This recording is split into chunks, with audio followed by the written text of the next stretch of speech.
బాజీరావ్ బాల్యంలోనే యుద్ధరంగం నడుం పెరిగినవాడు. ఖడ్గం, ధైర్యం, వేగం ఇవన్నీ అతని శ్వాసలోపలే. కాని అతడిని ఇతరులలోంచి వేరు చేసింది ఒకే ఒక శక్తి — వ్యూహబుద్ధి. పాత యుద్ధ గ్రంథాలు, పటాలు, మార్గాలు, కోటలు — బాజీరావ్ వాటిని కేవలం చదవలేదు, వాటిని అర్థం చేసుకున్నాడు. ఎప్పుడు దాడి చేస్తాడు, ఏం ఊహించడు అన్నది ముందే గ్రహించేవాడు. సభలో మంత్రులు సందేహపడ్డారు, కాని బాజీరావ్ నిశ్చయం మాత్రం అచంచలంగా నిలిచింది. అతని మాట ఒక్కటే — దాడి వేగం విజయానికి తొలి ఆయుధం. శత్రువులు ఇంకా సిద్ధం కాకముందే దాడి, దూరముండి చుట్టుముట్టే చక్రవ్యూహం, సైన్యం ఒకటిగా కదిలే మెరుపు దాడి. ముఘల్ సేనాధిపతులు ఆశ్చర్యంతో కంగారుపడ్డారు. అలాంటి వ్యూహం భారతపు నేలపైన ఎప్పుడూ చూడలేదు.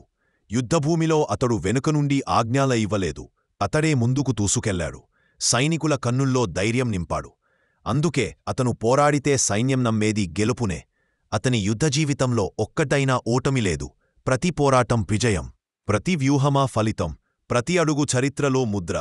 చరిత్ర చెబుతుంది కత్తి రాజ్యాన్ని కాపాడుతుంది, కాని వ్యూహం రాజ్యాన్ని నిర్మిస్తుంది. దాన్ని ప్రపంచానికి నిరూపించినవాడు ఒక్కరే — బాజీరావ్. అందుకే యుద్ధం ముగిసిన తర్వాత కూడా అతని పేరు గాలిలో మార్మోగుతూనే ఉంది. కాలాన్ని జయించిన వీరుడు, నిజమైన విజయస్వరూపం — అతడే బాజీరావ్.